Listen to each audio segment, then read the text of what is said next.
जी अस्सलाम वालेकुम dear parents, welcome कहती हूँ मैं आपको एफए डिजिटल पर। स्कूलिंग के हवाले से जो बच्चे का टाइम टेबल होगा, जो शेड्यूल होगा सब्जेक्ट्स का हर दिन में, हर वीकेंड पर, वो क्या होगा, इसको समझने के लिए आपको थोड़ा सा टाइम अपना निकालना होगा, इसको अंडरस्टैंड करना होगा ताकि आप 100% यूटिलाइज़ कर सकें एफए की स्कूलिंग सर्विसेज को। एफए जैसे कि आप जानते हैं एक रजिस्टर्ड अदारा है और हम जो रिपोर्ट कार्ड्स इशू करते हैं, सर्टिफिकेट्स इशू करते हैं आपके बच्चे को, वो इक्वली बेनिफिशियल हैं। आप उनको किसी भी रिकॉर्ड में शो कर सकते हैं। ओके, एफए क्यों, आपको जैसा कि पता है हमारी यूनिकनेस ये है कि हम 100% रिस्पॉन्सिबिलिटी लेते हैं आपके बच्चे की पर्सनालिटी बिल्डिंग की। एक शर्त है बस कि बच्चा रेगुलर होना चाहिए और बच्चा दिए गए मैथडोलॉजीज़ को फॉलो करता हो। ओके, ये आपके सामने एक टाइम टेबल है। आपको आपके बच्चे की क्लास के हिसाब से टाइम टेबल मिल जाएगा अलग से पिक्चर की फॉर्म में भी, लेकिन ये आपको समझाने के लिए कि हर दिन में 4 पीरियड्स होते हैं, ठीक है, और हर दिन डिफरेंट सब्जेक्ट्स के। जैसे आपने देखा होगा एक स्कूल में होता है कि किसी दिन हिस्ट्री का पीरियड है, किसी दिन ज्योग्राफी का है, साइंस का है, कंप्यूटर का है, इंग्लिश का है। ज़ाहिर है कोर सब्जेक्ट्स की तादाद ज़्यादा होती है, तो ये आपके सामने है। अब जो मंडे से फ्राइडे रेगुलर पीरियड्स होते हैं पढ़ाई के, और साथ में डेली टेस्ट भी होते हैं, छोटे छोटे 5 मिनट के जो क्विक टेस्ट होते हैं। और सैटरडे को जो है हम लोग ग्रैंड टेस्ट लेते हैं, यानी कि पूरे वीक में जो बच्चे ने इंग्लिश में सीखा उस सब का निचोड़, मतलब ताकि बच्चा जो है वो याद रख सके। ज़्यादातर बच्चों का प्रॉब्लम ये होता है क्योंकि ट्रेडिशनल स्कूलिंग जो होती है वो रोड लर्निंग करवाते हैं, तो बच्चा जब रट्टा लगाता है उसको 24 घंटे तो वो चीज़ याद रहती है, लेकिन 1 हफ़्ते बाद या 2 हफ़्ते बाद वो भूल जाती है। हम ये मेक श्योर करते हैं पेपर के हर वीकेंड पे वो टेस्ट हो, हर मंथ के एंड पे वो टेस्ट हो, ताकि बच्चे के कॉन्सेप्ट्स रिटेन्ड रहें। जब वो एग्ज़ाम में बैठे 6 महीने बाद तो उसको सारी की सारी चीज़ें अच्छे से याद हों और वो प्रेजेंट कर सके। तो वीकली बेसिस पे हम सैटरडे को 2 आवर्स का, जिसमें एक नॉलेज बेस्ड टेस्ट भी होता है, एक प्रोजेक्ट भी बनवाया जाता है जिसमें क्रिएटिविटी होती है बच्चे की। ठीक हो गया। और ये मैं आपके साथ टाइम टेबल शेयर कर देती हूँ कि डेली शेड्यूल किस तरह से होगा। 6 PM शार्प जो है शाम के टाइम पाकिस्तानी स्टैंडर्ड टाइम के मुताबिक जो है ये स्टार्ट होगा। ठीक है, जो पहला इवेंट होगा वो क्या होगा, एक इंटरैक्टिव सेशन होगा, सॉर्ट ऑफ असेंबली, जहाँ पे सब पूरी क्लास के बच्चे आएंगे। जो उनकी क्लास टीचर होगी वो उनसे इंटरैक्ट करेंगी और उनको गाइड करेंगी, मोटिवेट करेंगे उस दिन के टास्क के हवाले से, जो भी उनके लर्निंग गोल्स हैं उनके हवाले से। ये जूम ऐप पर होगा, 15 मिनट की एक छोटी सी कोई क्लास होगी, ठीक है। और उसके बाद होगा फर्स्ट पीरियड कहाँ पर होगा हमारा, आपको पता है मेथडोलॉजी, हम लोग गूगल क्लासरूम को फॉलो करते हैं। उसकी बहुत सारी रीज़न्स हैं। सबसे पहली रीज़न तो है इंटरनेट की जो अनस्टेबिलिटी है पाकिस्तान के अंदर, और गूगल क्लास में कि बच्चा जैसे कहीं गया हुआ है, वो नहीं कर पाया टाइम पर, तो वो बाद में अपने गोल को लाजमी अचीव कर लेगा, या वो बीमार है तो वो बाद में एक साथ कर लेगा। तो गूगल क्लास में रिकॉर्डेड, उस जैसे फर्स्ट पीरियड लेट से इंग्लिश का है तो अब उसके अंदर उसको रिकॉर्डेड लेसन मिल जाएगा, उससे रिलेटेड एविएट्स मिल जाएंगे जो उसकी इंटेलिजेंस के हिसाब से रखे गए होंगे। आपको पता है हर बच्चे के डिफरेंट स्टाइल्स होते हैं, इंटेलिजेंस के डिफरेंट लर्निंग स्टाइल्स होते हैं, तो हर बच्चे को उसकी लर्निंग स्टाइल वाला जो सेट ऑफ स्टडीज़ है वो प्रोवाइड किया जाएगा, ये मेक श्योर किया जाएगा, ठीक है। तो गूगल क्लासरूम में बच्चा जाएगा, वहाँ अपना फ़र्स्ट पीरियड लेगा, उसमें उसको क्या क्या मिलेगा। जैसे एक कॉन्सेप्ट हमने पढ़ाना है, लेट्स से हमने रेशो पढ़ाना है, तो रेशो से रिलेटेड लेसन है, रेशियो से रिलेटेड छोटा सा गेम होगा, रेशियो से रिलेटेड एक क्विज़ होगा ऑनलाइन, जिसका क्विज़ या टेस्ट होगा जिसका रिज़ल्ट भी बच्चे को मिलेगा। मैं आगे जाके आपको बताती हूँ क्विज़ बच्चे ने कैसे करना होगा। उसमें 4-5 डिफरेंट मेथोडोलॉजीज़ के ज़रिए मेक श्योर किया जाएगा कि बच्चे को वो कॉन्सेप्ट बिल्कुल उसका सिंक इन कर जाए, मतलब उसको 100% वो कॉन्सेप्ट क्लियर हो जाए। ये हमारा गोल होता है अल्टीमेट, ठीक हो गया। क्योंकि बच्चा उसको डिफरेंट वेज में कर रहा है, कभी उसको उस पर गेम खेल रहा है, कभी उस पर विजुअल्स देख रहा है, कभी उस पर किनेस्थेटिकली कुछ कर रहा है, ठीक है, और फिर आखिर में टेस्ट भी दे रहा है। तो ऐसा पॉसिबल नहीं कि बच्चे को कॉन्सेप्ट कहीं ना कहीं कोई लूप होल्स रह जाएं।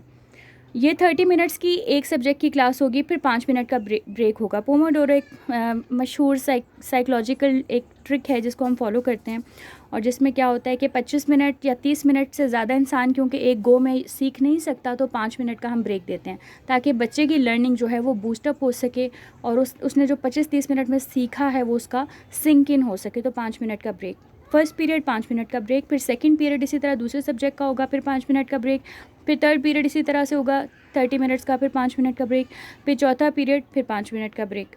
चौथे पीरियड के बाद फिर बच्चा 10 मिनट का एक डेली क्विज़ करेगा।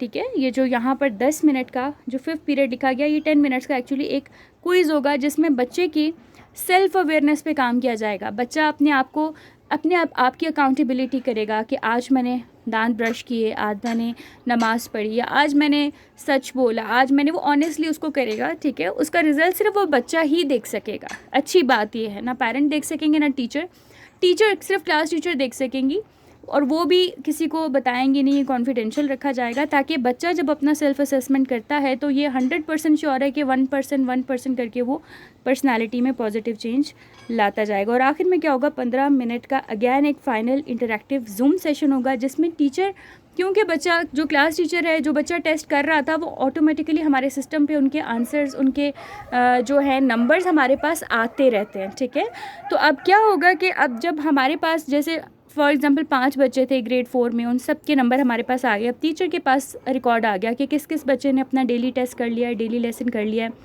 तो टीचर जो है उनकी इस लिहाज से अटेंडेंस उस दिन की मार्क करेंगी, उनसे पूछेंगी अगर फिर भी कोई कॉन्सेप्ट है जो रह गया है, जिसमें गैप है, जिसको अच्छा समझना चाहते हैं, तो हम नेक्स्ट डे उस चीज़ को हम सॉल्व करने की कोशिश करेंगे किसी नई मेथडोलॉजी से, ताकि बच्चा जो है वो 100% कॉन्सेप्ट्स के ऊपर क्लियर हो।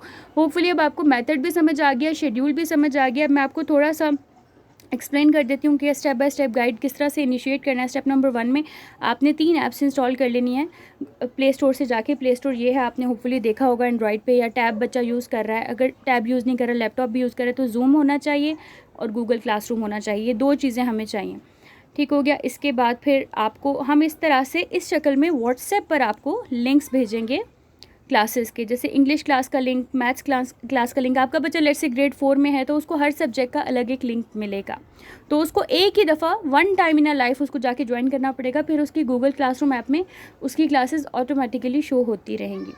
उसके बाद जो है, जब ये क्लिक करेगा इस लिंक के ऊपर बच्चा आपका, या आप खुद क्लिक करते हैं, तो आपने क्योंकि पहले से गूगल क्लासरूम ऐप इंस्टॉल की हुई है, तो अब आपके पास ओपन विद कुछ इस तरह आएगा, तो आपने ओपन विद गूगल क्लासरूम कर देना है। आपके पास फिर ज्वाइन क्लास इस तरह से जो बराबर में आपको इंटरफेस दिख रहा है, ऐसा ऑप्शन दिखेगा। फिर आपने ज्वाइन क्लास पे क्लिक करना है। उसके बाद फिर क्या होगा कि आपके पास कुछ ऐसा इस साइड वाला, जैसे क्लिक, यहाँ पे नीचे क्लास वर्क लिखा हुआ होता है, इसके ऊपर आपने क्लिक करना है। क्लास वर्क पे जब आप क्लिक करते हो तो आपके पास ऑर्गेनाइज्ड फॉर्म में, जैसे इंग्लिश का आपने खोला तो आपके पास ऑर्गेनाइज्ड फॉर्म में जो है गोल 1 गोल 2 दिखेंगे। इस तरह मैथ्स में गोल 1 गोल 2 गोल 3 गोल 4 दिखेंगे। गोल 2 जो होता है वो एक टेस्ट होता है, ठीक है, और गोल 1 जो होता है वो लेसन होता है। गोल 3 में प्रिंटेबल रिसोर्सेज होते हैं या कुछ और हो सकता है। गोल 4 में गेम्स होती हैं बच्चे के कॉन्सेप्ट्स को डेवलप करने के लिए, डिफरेंट चीज़ें हो सकती हैं, उसमें सब लिखा हुआ होता है। इस तरह से जब बच्चा डिफरेंट सब्जेक्ट्स ज्वाइन करता है तो उसके पास इस तरह से ऑर्गेनाइज फॉर्म में आ जाते हैं, ठीक है। और अच्छा, जब उसने लेट से गोल नंबर 1 खोल लिया जो कि लेसन का गोल था, तो उसको कुछ ऐसा दिखेगा कि इसमें डिटेल्स लिखी होंगी, बेटा आपने क्या करना है, और नीचे जो है वो लेसन का लिंक होगा। ठीक हो गया। अब क्या करना है इसके बाद कि यहाँ पे आपने देखें, यहाँ पे लेसन के नीचे जो लिंक है योर वर्क लिखा हुआ है, और योर वर्क के साथ यहाँ पर एक इस तरह से ऑप्शन है, ठीक है। इसको क्या करना है, ऊपर की तरफ आपने स्वाइप करना है, और जैसे ही स्वाइप करेंगे तो क्या होगा कि आप ये लाजमी करना है। जब बच्चा लेसन कर लेता है उसके बाद उसने ये लाजमी स्वाइप करना है। करने के बाद उसके पास कुछ ऐसा इंटरफेस आएगा, ठीक है, जिसके अंदर मार्क एज डन का ऑप्शन लिखा हुआ होगा, और बच्चे ने मार्क एज डन कर देना है। इससे क्या होगा, हमारे पास अटेंडेंस आ जाएगी। ये पहली दफ़ा है तो आपको चीज़ें थोड़ी मुश्किल लग रही हैं, लेकिन एक ही दफ़ा सीखना है। मज़े की बात है कि इसको सिर्फ बच्चे ने या आपने एक ही दफ़ा सीखना है। मार्क एज डन किया, अब उससे फ़ायदा क्या हुआ कि अब आप देखें यहाँ पे साथ वाली पिक्चर में आपको दिख रहा है कि जैसे उसका गोल नंबर 1 डन हो गया। अब यहाँ पे टीचर को भी नोटिफिकेशन आ जाता है, और बच्चे के लिए भी आसानी हो जाती है कि अच्छा गोल नंबर 1 मैं कर चुका हूँ, उसको याद नहीं रखना पड़ेगा नेक्स्ट टाइम के लिए, ठीक है।